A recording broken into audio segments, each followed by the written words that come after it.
Wait transfer ചെയ്യാനായിട്ടുള്ള സമയം നമുക്ക് എക്രോസ് പോയാൽ കിട്ടത്തില്ല. നമ്മൾ എത്ര പിന്നിലേക്ക് മൂവ് ചെയ്യുന്നോ അത്രയും ടൈം ഉണ്ടാവും നമുക്ക് ബോൾ ടോപ്പിൽ വരാനും മാക്സിമം ഫോഴ്സ് ബോളിലേക്ക് ട്രാൻസ്ഫർ ചെയ്യാനും. ഒരു ബോൾ പന്ത് എറിയുന്ന സമയത്ത് ആ ബോളിന്റെ ലൈന്, ലെങ്ത്, സ്പീഡ്, ബൗൺസ് അനുസരിച്ചിട്ടായിരിക്കും എന്ത് ചെയ്യുക ഒരു ബാറ്റ്സ്മാൻ എന്ത് ഷോട്ട് കളിക്കണമെന്ന് സെലക്ട് ചെയ്യുന്നത്. ഉദാഹരണത്തിന് കട്ട് ഷോട്ട് കൂടുതലായിട്ടും കളിക്കുന്നത് ഷോർട്ട് ഔട്ട് ദി ഓസ്റ്റമുള്ള ബോൾ ആയിരിക്കും. നമുക്ക് എപ്പോഴും ബാറ്റ് എക്സ്റ്റെൻഡ് ചെയ്യാനുള്ള വിട്ട് ഇനഫായിട്ട് ഉണ്ടെങ്കിൽ, വിട്ടും ബൗൺസും ഉണ്ടെങ്കിൽ കളിക്കുന്ന ഷോട്ട് ആയിരിക്കും കട്ട് ഷോട്ട് കളിക്കുമ്പോൾ ഫസ്റ്റ് നമ്മൾ നോക്കുന്ന കാര്യം ബാറ്റ് ലിഫ്റ്റ് എങ്ങനെയായിരിക്കും. ബാറ്റ് ലിഫ്റ്റ് നമ്മൾ എടുക്കുമ്പോൾ ഇതിലും സൈഡ് ഓൺ ആയിട്ട് തന്നെ മാക്സിമം സൈഡ് ഓൺ തന്നെ ബാക്കിനെ കുറിച്ച് പോകാൻ ട്രൈ ചെയ്യുക. എപ്പോഴും ഹെഡ് സ്റ്റഡി ആയിട്ട് തന്നെ ബോഡി സ്ക്വയർ ഓപ്പൺ ആവാതെ നമ്മൾ എന്ത് ചെയ്യും, സൈഡ് ഓൺ തന്നെ മെയിൻറ്റെയിൻ ചെയ്യാൻ ശ്രമിക്കണം. അത് കഴിയുമ്പോൾ കാലിലെ ഫുഡ് വർക്ക് എന്ന് പറയുമ്പോൾ ബാക്ക് ഫുട്ട് നമ്മൾ റൈറ്റ് ഹാൻഡർ ആണെങ്കിൽ റൈറ്റിലേക്ക് മൂവ് ചെയ്യുന്നത് ബാക്ക് ആൻഡ് എക്രോസ് ആണ്. ബാക്ക് എക്രോസ് നമ്മൾ എക്രോസ് ആയിട്ടല്ലേ മൂവ് ചെയ്യണം, ബാക്കിലേക്ക് ആയിരിക്കണം മൂവ് ചെയ്യണം. ബാക്കിലേക്കും എക്രോസും നമ്മൾ എന്ത് ചെയ്യണം, ഒരുമിച്ച് മൂവ് ചെയ്യണം.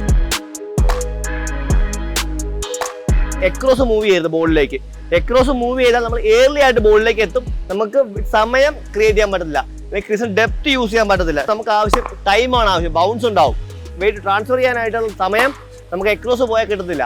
നമ്മൾ എത്ര പിന്നിലേക്ക് മൂവ് ചെയ്യുന്നോ അത്രയും ടൈം ഉണ്ടാവും നമുക്ക് ബോൾ ടോപ്പിൽ വരാനും മാക്സിമം ഫോഴ്സ് ബോളിലേക്ക് ട്രാൻസ്ഫർ ചെയ്യാനും. ഷോർട്ട് ബോൾ പിക്ക് ചെയ്തതിന് ശേഷം നമ്മൾ എടുക്കേണ്ടത് ഒരു horizontal bat lift with right leg with back foot with back and across movement നമുക്ക് കിട്ടണം. അപ്പോൾ ബാക്ക് ആൻഡ് അക്രോസ് എടുക്കുന്ന സമയത്ത് നമ്മൾ ബോളിന്റെ കൂടുതൽ അടുത്താവും. നമ്മൾ കൂടുതൽ നമുക്ക് ബോളിന്റെ അടുത്തെത്തി ബോളിലേക്ക് വെയിറ്റ് ഈസി ആയിട്ട് ഡൗൺ സ്വിങ്ങിലൂടെ വെയിറ്റ് ട്രാൻസ്ഫർ ചെയ്യാൻ പറ്റും.